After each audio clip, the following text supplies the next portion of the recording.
Hey everybody, it's Sophie and Marco, Dish Out on the Movies. Today Movies. What are you doing? Today we're reviewing Masterchef Generations season. Do you know what it is, Marco? It's the one that comes after 13. So if you can figure 14. out, like, if you know how to count, you just think about what comes after 13. Sophie? 14. Say it again. 14. Yeah. Okay. And we're on episode 3. We are still doing auditions because this is the Generations year. And that means we've done, we've done the boomers, we've done the millennials, and today we're doing Gen Z. And then the next week will be the final audition episode called Generation X, which is, I guess, between 40 and 50, or I don't know. Anyway, like I said, this is the Gen Z auditions, and I would have to say Marco is a Gen Z. So I think the ages ranged from age 23 to, I think, 27 maybe. Let's see, there's Matt is coming up, he's 27, and then that last guy is 27. Okay, so 23 to 27. And they had 5 aprons to give out. And their guest judge for the week was Nick. And his last name is Di Giovanni. Now let's talk about Nick, because it's funny, because MasterChef Junior, they mentioned him, the kids. They're very inspired by him. They watch all of his TikToks. And it's so funny because, like, if you remember the original finale he was in, they eliminated him before he was even allowed to make a dessert. So he was in the semifinals. Yeah, he was in the he was in the finale, and they eliminated him before he could make the dessert. And we were very unhappy. Yeah, that was very unfair. It was clearly a racial discrimination, and then of course all that you had left was like another guy who I can't even remember, or another girl, and then the one that the judges found attractive, and predictably the one that they thought was attractive didn't win. And she wasn't very good. She didn't deserve to be there. She had been doing okay. I mean, it wasn't thrilling. I just think, and you could just tell the way they acted. They were like googly-eyed over her. And I just think that what's funny now is that after they did that to Nick, he's just become more and more popular, and it's almost like, yeah, he really should have been the winner. He's clearly the master chef of that season. I mean, who even won that season, Sophie? I mean, I don't even know. And you know, we were talking about this before we did the review. We don't even remember who won the season. Yeah, you know how good my memory is too. Well, we just couldn't get it. I think it's because we just couldn't get it out of our mind that it was so unfair. Okay, season 10. That he was not allowed to finish up and not make the dessert. Yeah, she was like mediocre. Yeah. Oh, her, yeah. Yeah. She wasn't really. She was okay. She was like a B plus. Nick. She did really good. She made wasn't that thing where they threw stuff up in the air and let it splat on the ground? But Nick was an A minus. He did really well, and he was very likable and nice. To eliminate someone after they set the rules. They said, okay, we're going to have 3 contestants in the finale, and then to do that, to eliminate him before he could even make his dessert, which wasn't fair. That was bizarre, because like they've never ever done that before, ever. Any other time. They've done it again. And it's stupid. And I think they kind of regret doing that. Yeah, and you could tell, I think, that they respected him and regretted that they did that. And on one of these dishes, well, it'll be coming up, but they used him as an example. The person handmade their pasta. They made that ravioli, and they hand-rolled the pasta. And, you know, that's a big process, making the pasta, rolling it out, getting it thin enough, and then you make these little raviolis. And they showed him in his season, and that was his signature dish. He made this ravioli, and they showed the picture of him presenting that dish. So, obviously, I think that they had a lot of regrets what they did. And Marco says, too, he's on TikTok. He said that, I don't know if he's written a book or anything, but he is very popular and very busy. And they went on and on about these Gen Z, about how they have always used all these social media platforms. Now, I would say the first episode was, on a cringeworthy scale, it was a 10 out of 10 cringeworthy. I would say the second episode was like at a 1 out of 10 on the cringeworthy scale. But I would say this episode was like at a 6 out of 10. So it like got back up there because like there was this one woman. What about the last episode? Safi, did you hear what I just said? I mean, know that, literally. Like, what are you talking about? Which season? What? You talking about this season that we just watched? What? That we are watching now? What? Never mind. I said the first episode was 10 out of 10 cringeworthy. Yeah, it was. The second one was 1 out of 10, and this was 6 out of 10. Like, was that really hard to understand? Okay, I see. Yeah, I agree. Oh my god. And so there was this one woman, like specifically, she was just like probably one of the, I don't even want to say it, but like, I'll just let her words speak for themselves. She's like, I don't make food that I want to eat. I make food that the internet wants to see. Or something like that. And I just, when I heard that, I was like, ugh! Like, just, like, throw up everywhere. Because, like, that's just, like, weird. That's, like, ew. Well, we'll come up to her. The very first person out of the gate was Becca, age 24, from Provo, Utah.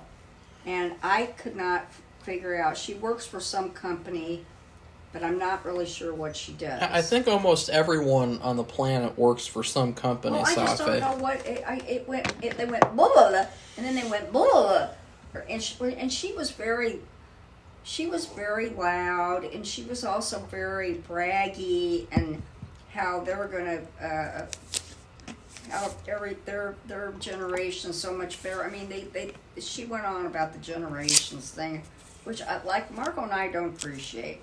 We just don't want to hear that. No. It's really about the food they make.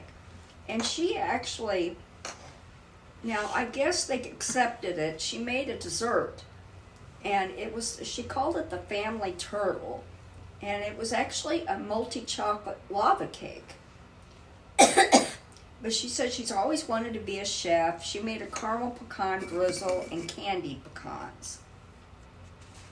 And so it was really good. But I thought it was, I couldn't believe it, but I guess everything in the dessert, I think she had a little whipped cream and the nuts and the drizzle and the lava cake. And of course, in a lava cake, when you cut open to it, it's supposed to be like pudding, that just not even pudding almost, it's like icing that flows out. And if it doesn't do that, then that's an automatic F.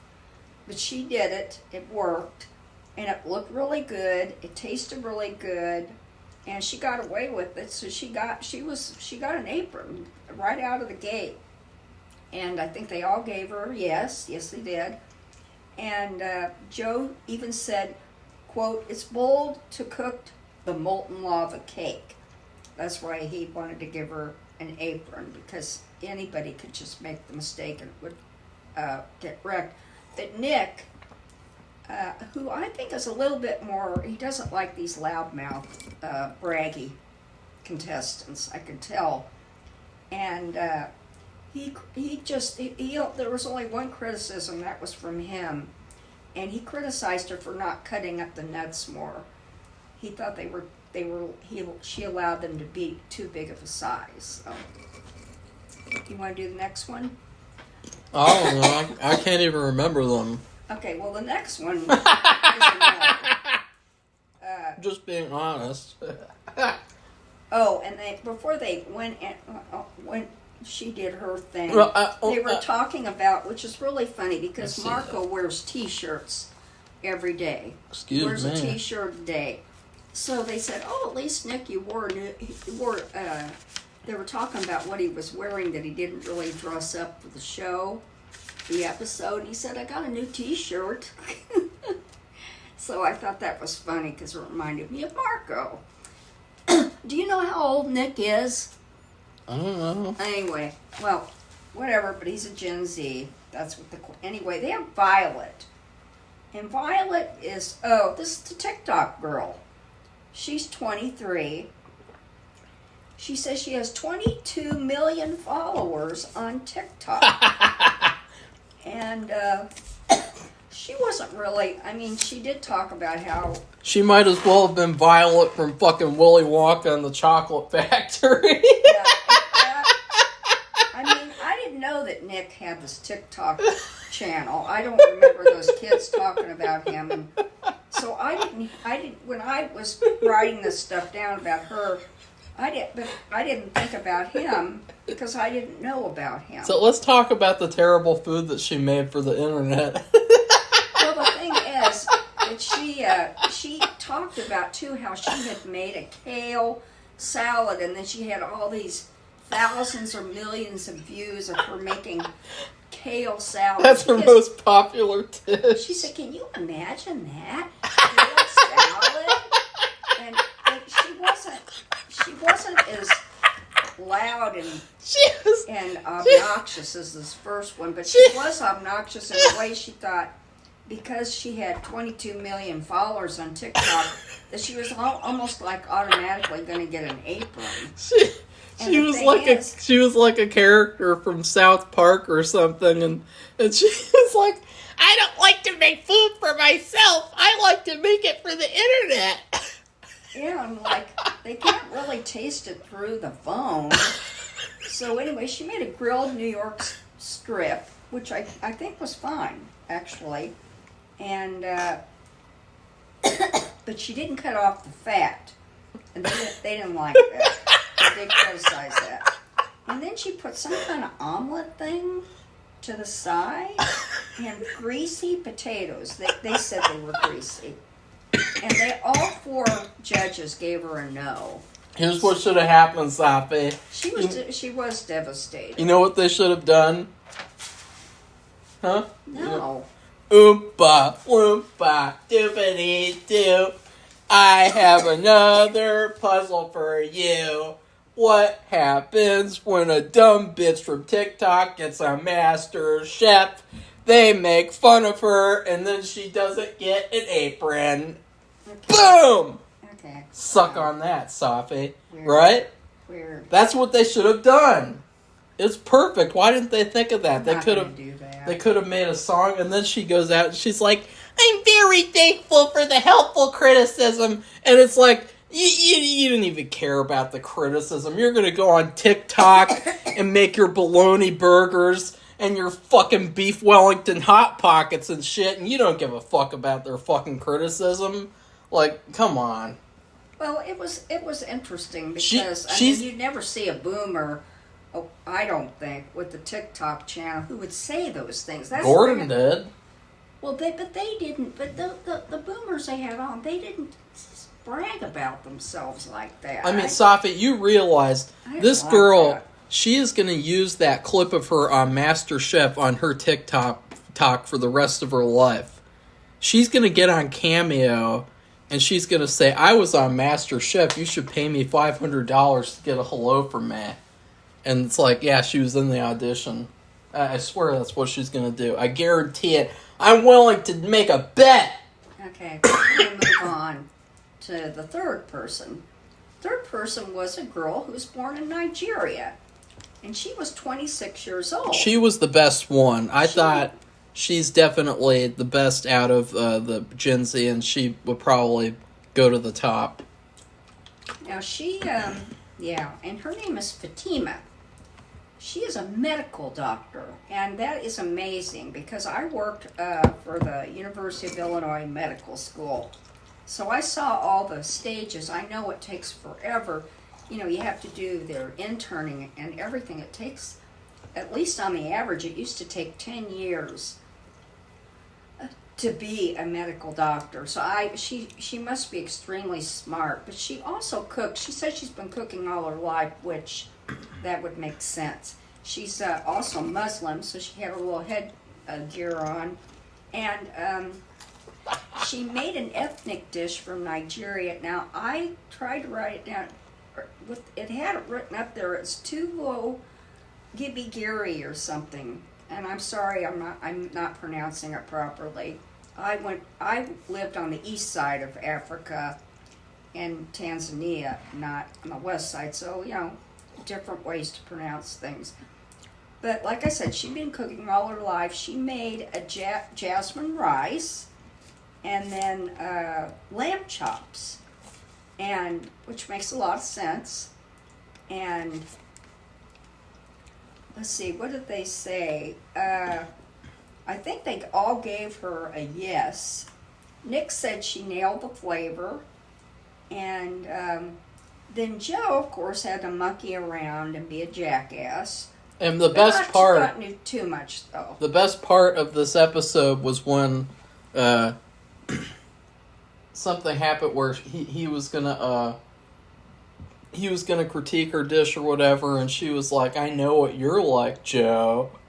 Yeah. I know exactly what you're like." And he said, "But I'm always honest, right?" And she said, "Yeah." That was really funny, right, Safi? He gave her, and wasn't he the final one to give her the apron? Maybe. But anyway, Nick did criticize that she's focused more on the flavor and not the appearance, which I didn't think it looked that bad. But well, you know what it reminded me of? What Joe did? What?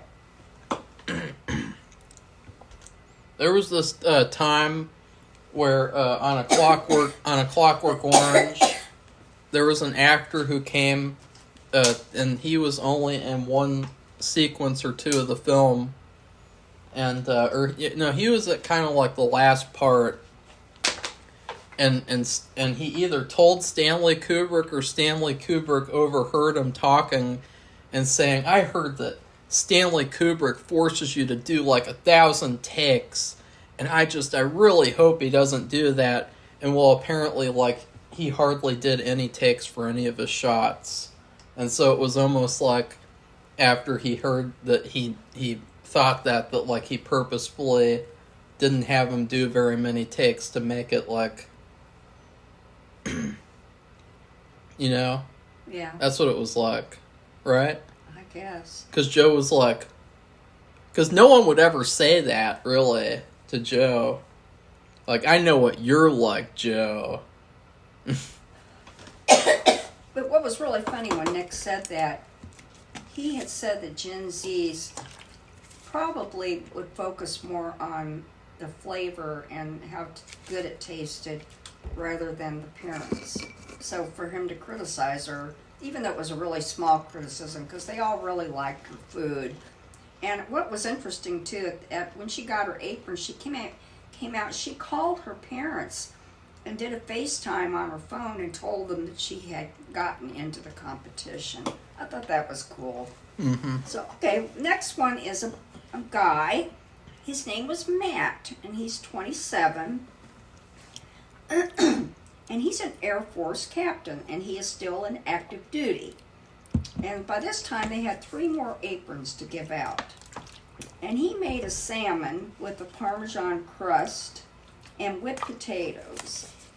And and chutney. And the salmon was overcooked. So Nick said no. And then the other ones thought it was too simple.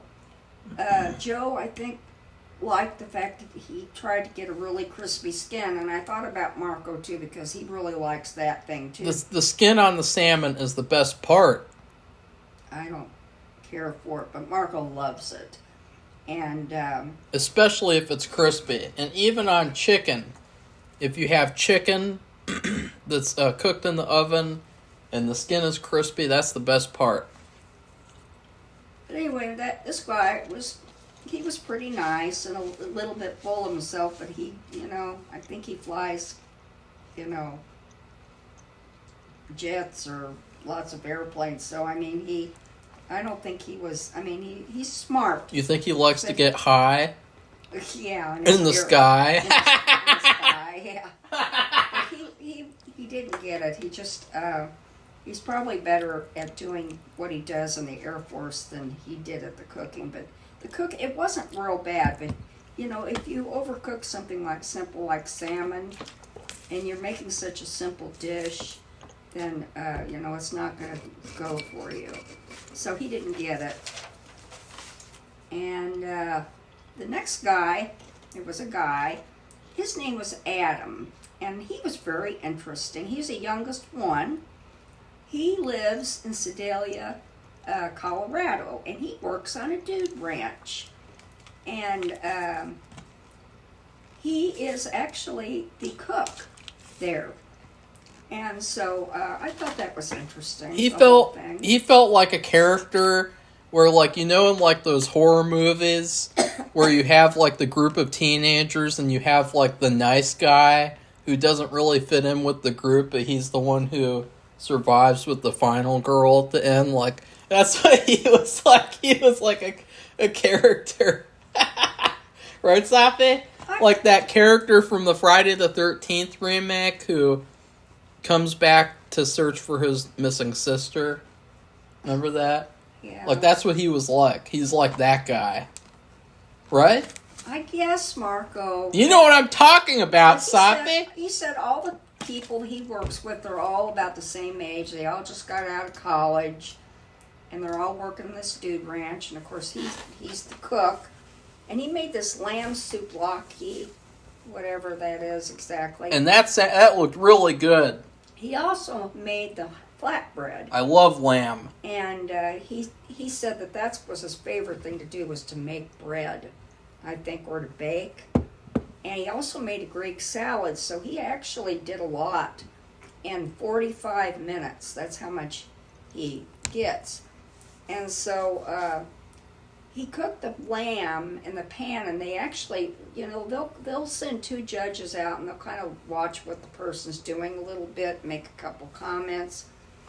They could already tell that he may have overcooked the lamb, because they were like lamb shish kebabs. Well, Joe was warning him, and whenever Joe warns you about something, it's basically like he's telling you that he will criticize you about that, whether he's wrong or right. Yeah. So he also made a tzatziki sauce, which I make all the time. But so that's a lot. Because Marco, I don't know why you're doing that. Okay. Anyway, so he made all these things. I mean, and I thought that is ambitious. Because that's what Aaron said. He thought it was an ambitious plate, the amount of work that he accomplished in such a short time. And he said yes. And Nick said yes because he thought it was ambitious too. He's going to do great on team challenges because they can just say, like, hey, can you go cook like 1,000,000 steaks? Okay. Yeah, because they showed a picture of the staff. And so he's cooking for that whole staff. So, yeah, he's used to cooking for a big group of people. So, yeah, that will help him out. Joe said no. And then Gordon said, first he said, he started out, it's a big no to the dude ranch. And then kid, because he's very young, he like disappointed, but he said, and yes to the apron. So he did get an apron. That's because every season, or almost every season, Gordon has to have a protege. He has to have like a 18 to 20 something year old guy who he can personally mold and like teach, and then he said he's gonna make a great sponge, right? I guess so. He said that because like he has to have that every season. But he's always got to have. He's a very nice guy, and he sounds like he works with a bunch of interesting young guys, and they have a lot of fun. And it's a lot of work, but still, it sounds like a really cool job. And he cooks he cooks every day. So it makes sense that he made this quote ambitious dish, as they so call, because he's used to cooking for all these people making all this stuff. So here we have Sophie, and she's number 6. She's 23. Okay, Marco. I'm just telling you, Sophie. Okay, she's 23, and she works, but I don't know what she does. And she said she's hoping to slay in the kitchen. And she said she had watched Nick's videos. Or I guess he makes YouTube videos too. Because she said she watched Nick's videos. I don't know, when you do TikTok, it doesn't, videos sounds like they're such short little pieces. I don't know. I guess they're called videos. But anyway,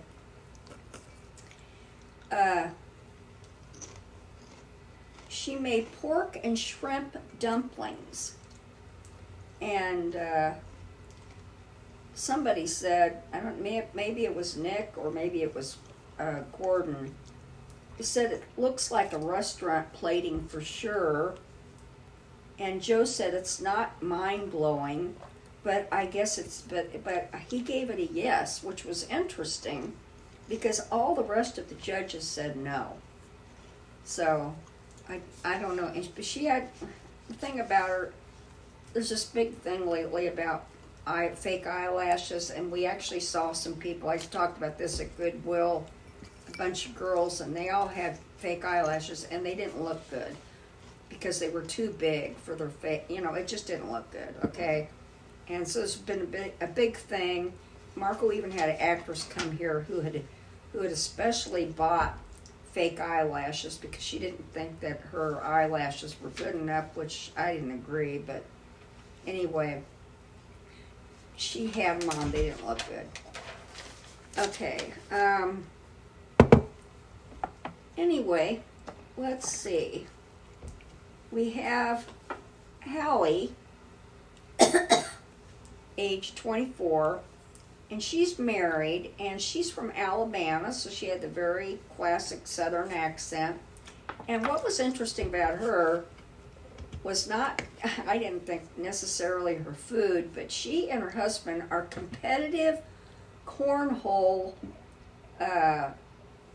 players. So they go to this is how they make their living.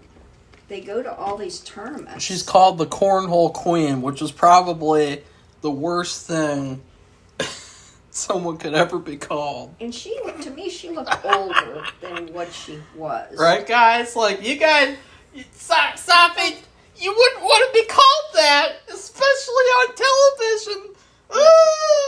Okay, well, anyway, it's very interesting because cornhole was actually invented in Ohio. And they're living in Alabama. And they're from Alabama. They had Southern accents. But anyway, they actually, while she was cooking, because what happened was it Gordon and Aaron, maybe, came out there and were, finding out who she was, what she was cooking. So she said, I actually made some bags, and I bought, and then she had a big pot that she wasn't going to use.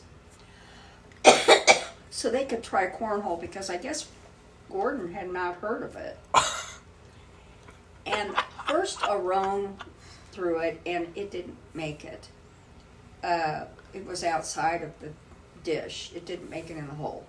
And then Gordon threw it, but it fell apart, and the beans went everywhere. It was those little beans that they have in plushies, like Meanie Babies. That's what they were. And I was kind of shocked because it looked like they could have gone in the food. And I was thinking, like, she's going to have these little polyester pellets in her food. So anyway, but neither one did any good. Well, I mean, the two judges with the cornhole. But she went back, and she said, it's okay. What did she say? She said something that she was doing in her cooking that she could take about a minute or two from it. But anyway, she made a teriyaki stir-fry lamb dish.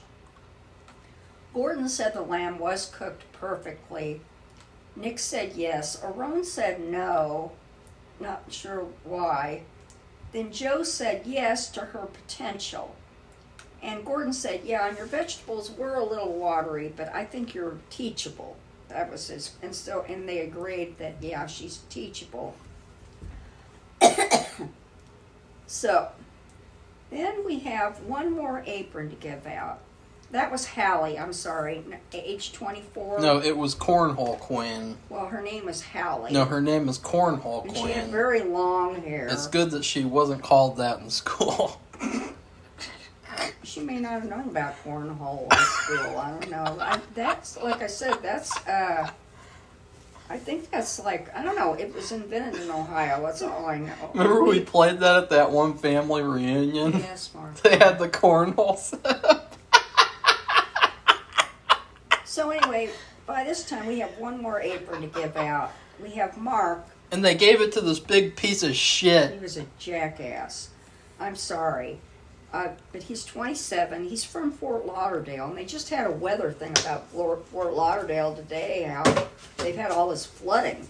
So I was wondering if that affected him. But he showed about, they'll show pictures of the person with their family or like and of their work. Like, they showed that other boy who works at the Dude Ranch. They showed all his fellow co-workers in the ranch and everything.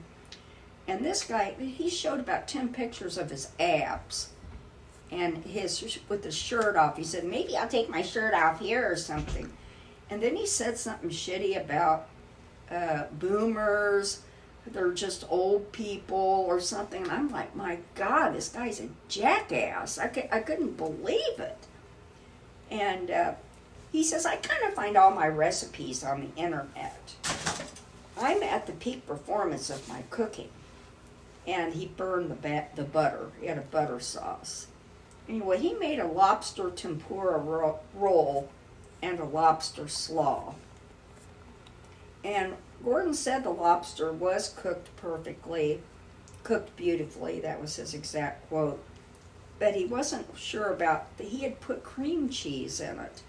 And the rest of them were like, that was kind of weird, putting cream cheese with lobster and a lobster roll. I don't know. I've never had a lobster roll, so I don't know.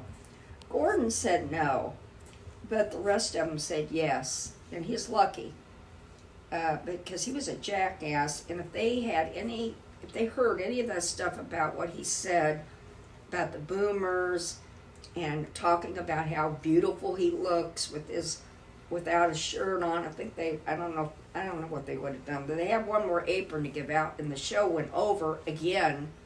Not as much as last time, but it did go over. And they gave him the apron. Yeah. He's basically just there to be a jackass and then get sent home. That's all that he's there for. He's not going to make it. He's not like the Ohio guy from last season who seemed like a jerk and then he turned out to be really good. No, he is like a fucking retarded jackass. Oh, he's full of himself. I don't even know what he does. I don't know what his job is. No clue. All I could tell was his job was to show off his magnificent looking abs and muscles and that in his arms, and which he did look good. No, and that was fine. But I mean, the things that he said were what really turned me off. But that's what always, and it was funny because in school, always the lowest IQ people would be going around showing their abs. Like there was one time where we had to go back because for freshman year we were in a separate building. And so there was one time we went to the bigger building for an assembly, and we had to go back to the freshman building, and it was raining out, and all of the lowest IQ guys took their shirts off so that they could show off their abs and things as they were running back to the freshman building. And so you can tell how little IQ someone has if they do that. Yeah, I guess it was impressive that he had made lobster. He is from Fort Lauderdale. I have abs too. He's being facetious. Anyway, like Marco said, there's no way he is going to. I did not like his attitude from the start, and that he was showing off, and I don't even know what he does. And the thing that he admitted that and this was a quote, I kind of find all my recipes on the internet. And that's not good. Well, that's fine. I mean, I found a lot of good recipes on the internet. Well, I thought of you too, but I mean, I mean, that I don't know if that's something to brag about. I don't think. And then he says, he's 27. The okay? internet is a resource. That's right. So, but anyway, and then he says, quote, I'm at the peak performance of my cooking. Well, that's a lie. That's a bold-faced and lie. that's bullshit. I'm sorry. I shouldn't swear. But I mean, even the boomers, they're not, nobody else in no other group thinks they're at the peak performance when there's always something to learn. And they could always develop or refine their techniques, their cooking techniques. For somebody who's only 27 to say they're at the peak performance, BS to that. So that's what I mean. He really turned me off. I didn't like him. But he got an apron. But he made lobster, and these other ones that didn't get an apron, they just didn't cut it. Even that TikTok girl, they just didn't, she made it was boring, her meal. So anyway, the next week is the last generation. It's Generation X. Like I said, it's like, I don't know, between 40 and 50. I give this episode a B. Yeah, I'll give it a B too. It's kind of like the girl who was first, although she was good, she was very loud-mouthy, and she made stupid comments about the competition between the generations and how they were the best. And I'm like, I don't like that. And then you end with this guy who was a jackass. And so that kind of turned me off. But I mean, it's not their fault. They didn't know they were going to be like that. So, okay, so if you like this video, give it a thumbs up and become one of our subscribers. Karate chop! Goodbye. Bye.